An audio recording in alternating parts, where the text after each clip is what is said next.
ધંધુકા તાલુકાના ફતેપુરામાં પાણીના કનેક્શન મુદ્દે વિવાદ. ગ્રામજનોએ સ્માર્ટ હોમ રેસિડેન્સીને કનેક્શન આપવા સામે ઉગ્ર વિરોધ નોંધાવ્યો.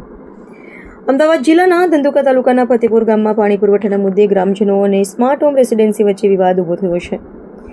ગામના રહેવાસીઓએ પાણી પુરવઠા વિભાગને લેખિત રજૂઆત કરીને તેમની હાલની પાણીની લાઇનમાંથી સ્માર્ટ હોમ રેસિડેન્સીને પાણીનું કનેક્શન ન આપવા માંગ કરી છે.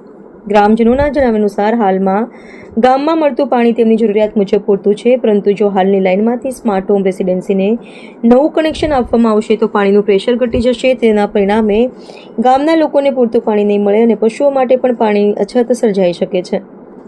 ગ્રામજનોએ રજૂઆતમાં જણાવ્યું છે કે ગામની વસ્તી અને પશુધનને ધ્યાનમાં રાખીને હાલની વ્યવસ્થામાં કોઈપણ પ્રકારનો વધારાનો બોજો મૂકવામાં આવે તો પાણી વિતરણ વ્યવસ્થા ખોરવાઈ શકે છે.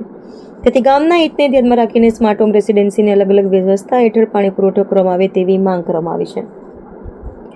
વધુમાં ગ્રામજનોએ ચેતવણી આપી છે કે જો તેમની માંગણીઓને અવગણીને સ્માર્ટ હોમ રેસિડેન્સીને હાલની લાઇનમાંથી પાણીનું કનેક્શન આપવામાં આવશે તો ગામ લોકો ગાંધી ચિંધ્યા માર્ગે ઉગ્ર વિરોધ પ્રદર્શન કરશે, જેની સંપૂર્ણ જવાબદારી સંબંધિત વિભાગની રહેશે. આ મામલે પાણી પુરવઠા વિભાગ દ્વારા શું નિર્ણય લેવામાં આવે છે તેના પર ફતેપુર ગામના લોકોની નજર મંડાયેલી છે. Reporter CK Barad.